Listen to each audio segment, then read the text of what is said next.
Yo! Shoutout sa inyo lahat. O ito mga master, pag-usapan natin, no? Etong pagsoplak or pagsunog ni Senator Marcoleta dito kay Senator Tito Soto. Pero bago tayo magsimula, kung magugustuhan mo tong video, sana'y huwag mong kalimutan na mag-like at mag-subscribe na rin dito sa ating YouTube channel. Malaking tulong na yan mga master. Okay mga master, simulan na natin to. And so the Supreme Court has already spoken. The last arbiter of law. It says the complaint is unconstitutional. It's void ab initio. It's violative of due process. The Senate never acquired jurisdiction over this. It is immediately executory. On that note, Mr. President, I respectfully move that the impeachment complaint be dismissed. I so move, Mr. President. Majority Floor Leader. Mr. President, before, Mr. President, we act on the motion of the distinguished gentleman from the great province of Tarlac and Rizal. Mr. President, the motion is not among the privileged motions listed under our Rule 32, Section 90 of our rules. Therefore, Mr. President, it is debatable and may be subject to clarificatory questions. Nonetheless, Mr. President, our movant, Senator Marcoleta, has the floor, and Mr. President, subject to his consent and with his magnanimity, clarificatory questions on the motion may be entertained. In fact, Mr. President, we have some members of the Senate who wanted to interpolate with the permission, Mr. President, of the... What is the pleasure of Senator Soto, our distinguished Minority Floor Leader? Thank you, Mr. President. If the distinguished gentleman from Tarlac favor me with a few questions, I will be gladly accepting his favor. And if the Senate President will allow me, after a few questions, I will make my own manifestation to that effect. The gentleman may proceed, should Senator Marcoleta so allow it. Yes, Mr. President. Thank you, Your Honor. Thank you very much. Mr. President, thank you.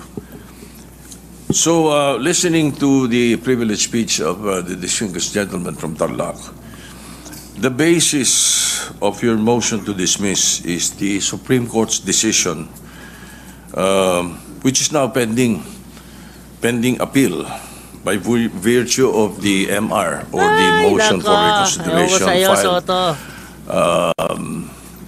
last Monday by the House of Representatives. Is it not, Your Honor?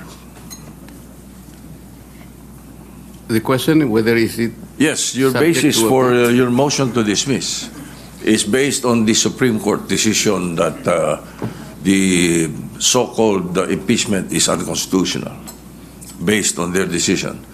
Yes, Mr. President, Your Honor, that's very, very clear and categorical. Correct. The Supreme Court decision, Mr. President, although immediately executory, is not... Narinig niyo yun ha? Siya na rin ang mismo nagsabi. Immediately executory. Pero bakit pinagpipilitan pa rin? Yet final. Thus, appealable.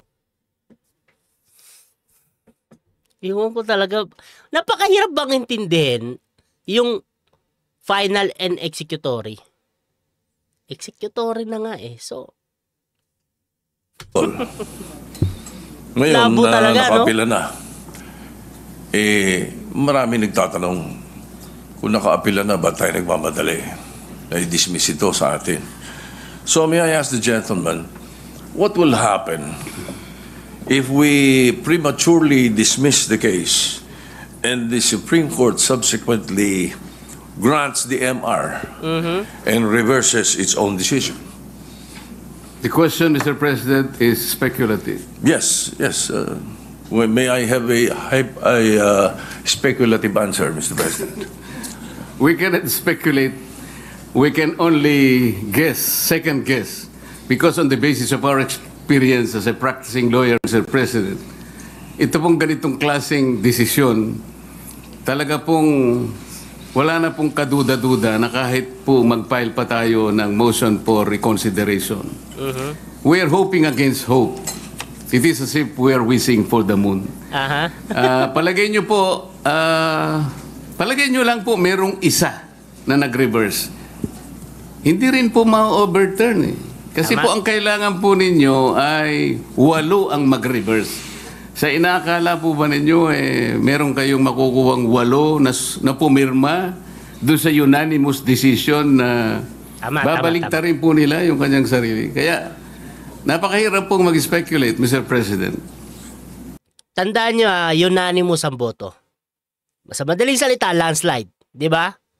Landslide. Meron lang atang isang hindi siya, wala siyang komento. Wala rin siyang komento dyan. So, ibig sabihin din nun, sang-ayon siya doon sa boto ng karamihan. Pero yung lahat ng yon, yung the rest, di ba? Landslide talaga. Unanimous nga eh. I will accept the answer of the gentleman, but I have done my research, Mr. President. And Nag-research bigla si Soto. Tama yan. Mag-research. to remind everyone, the reversal of the Supreme Court's own decision is not impossible, even in landmark cases. In the case of Labugal, Bilaan Tribal Association Incorporated versus Victor Ramos, GR number 127882, December 1st, 2004, questioning the constitutionality of Republic Act 7942 or the mining law, the Philippine mining law. The Supreme Court granted the MR, reversing and setting aside its earlier ruling. And also, Mr. President, just a few days ago, the Supreme Court reversed its own ruling on the definition of a stockholder. This is the case of Lily Lopez versus Lolito Lopez with GR numbers 25497-957-58. So, may kasabihan po tayo, ang tumatakbo ng matulin, kung matinik ay malalim. Kaya dapat siguro, pag-isipan muna natin kung tama ba na bago magdesisyon ang Supreme Court, basta ibasura na natin ang kaso na ito. Unang-una po, Mr. President, gusto kong malaman, Pakinggan niyo yung to. po bang mga kasong sinabi niyo, unanimous decisions po ba lahat? I am not sure about that.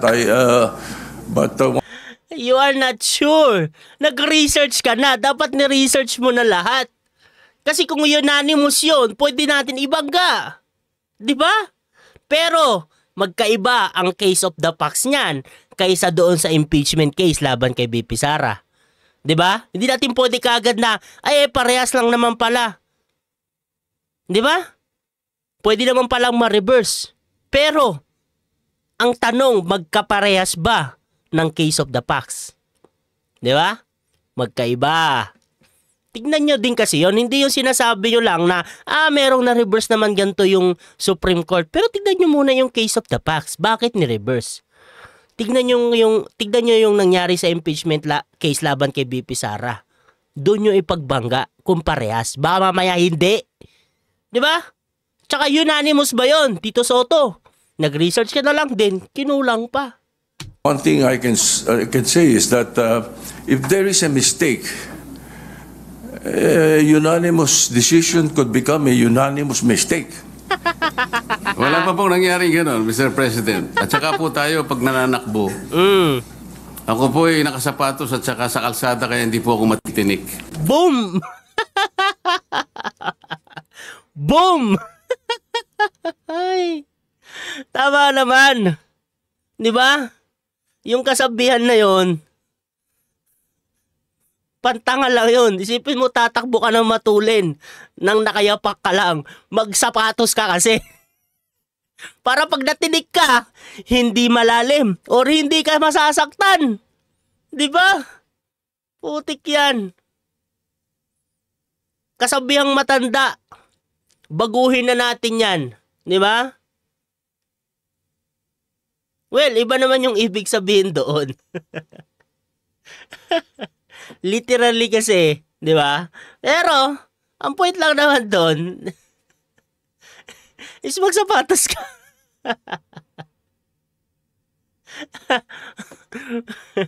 Sunog si Tito Soto.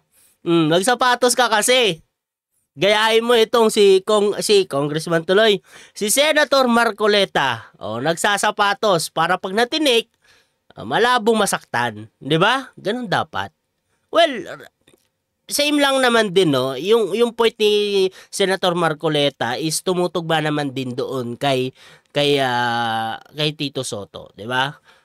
Hindi man literally yung sinasabi, 'di ba, ni Senator Marcoleta, pero yung point na yung dapat meron kang knowledge. Yung kasi yun may knowledge ka. May tama kang pag-iisip, 'di ba? May tama kang desisyon sa mga bagay-bagay. Hindi yung kung ano lang yung gusto mo, yun lang yung gusto mong mangyari, 'di ba? Kasi pag ganon, pwede ka talagang matinik kung hindi ka nag-iisip.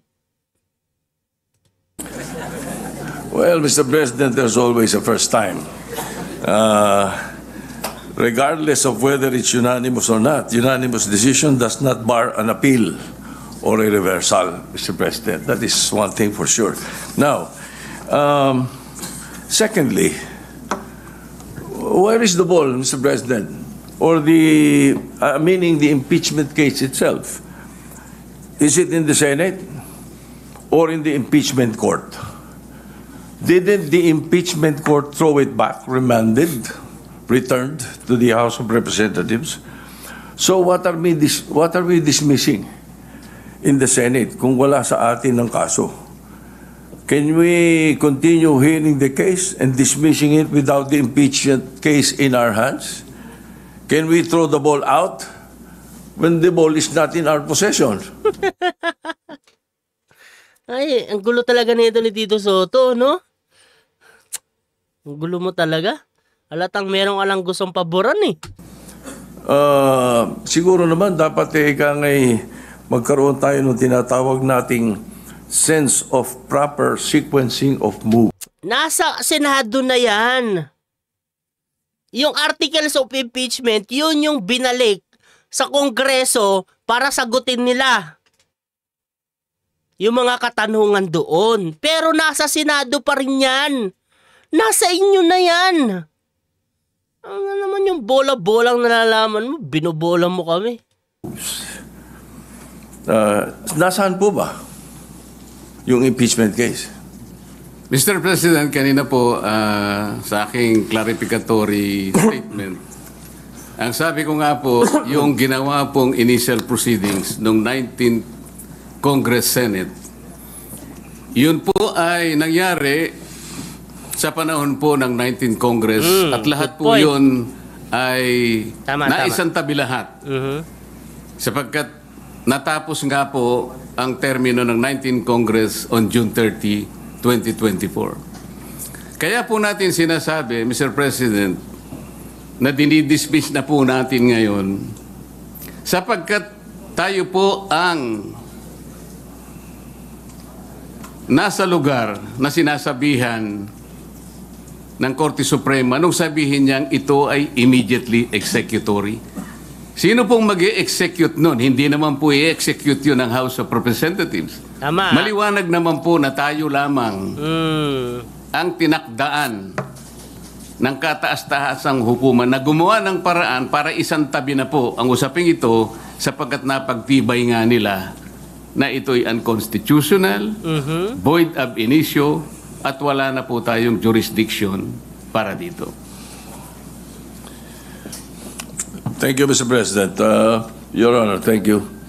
But as I said earlier, not because it is immediate and executory does not mean it's not appealable. Now, to continue. Talagang pinaglalaban ni Tito Soto, no? Isipin nyo, no? Landslide ang boto dyan.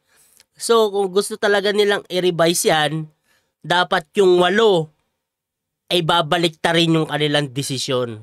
Di ba? Babalik ta rin nila yung desisyon nila na unconstitutional itong impeachment. Di ba? Unang-una, no? Doon, ang laking paglabag talaga ng ginawa ng Kongreso patungkol sa impeachment na yan eh. Di ba? Kasi nga, hindi nabigyan ng tamang due process itong si BP Sara. Bakit? Hindi naman siya nakasagot doon sa impeachment case laban sa kanya. Di ba? Ewan ko talaga. Ba't yung bagay na yun, no? Yung karapatan ng isang Pilipino, ayaw niyong ibigay doon sa tao. At hindi niyo yun naiintindihan. Bakit? Labo talaga, no? Isipin mo yung mga mambabatas natin, ganyan ang mindset. Hirap umintindi. Samantalang tayo, napakadali, napakasimple lang naman ng bagay na yun. Madali lang intindihin, di ba? Hindi nabigyan ng due process. Isa yun. Di ba? Sa dahilan. Di ba? Kaya unconstitutional itong impeachment na ito. Maraming paglabag na ginawa ang Kamara. Di ba? Ewan ko ba't sila hindi nila maintindihan. Mga mambabatas kayo. Yung right to due process. Di ba? Hindi nabigay doon sa tao. Kahit sa anong kaso pa lang. Di ba? Kriminal man yan. Nadidismiss ang kaso dahil doon sa bagay na yon. So sa impeachment ba, hindi ba kasali yon? Kasali pa rin yun. Labo talaga. Mr. President, I hope you don't mind. I will be posing a question. But then I will be doing a manifestation based on this question that I will be posing. So I'm certain that the gentleman from Canal Rock has read the 97 pages ruling of the Supreme Court to come up with this motion. So the question is, must we agree on the statement of the decision of the Supreme Court on page 3, page 56, as basis that the 1-year ban has set in? With that question, allow me to proceed with my manifestation with your permission, Mr. President. For the benefit of our colleagues, my colleagues, the last paragraph of page 3 states that, quote, since the 19th Congress terminated, the 3 impeachment complaints became enacted upon, end of quote.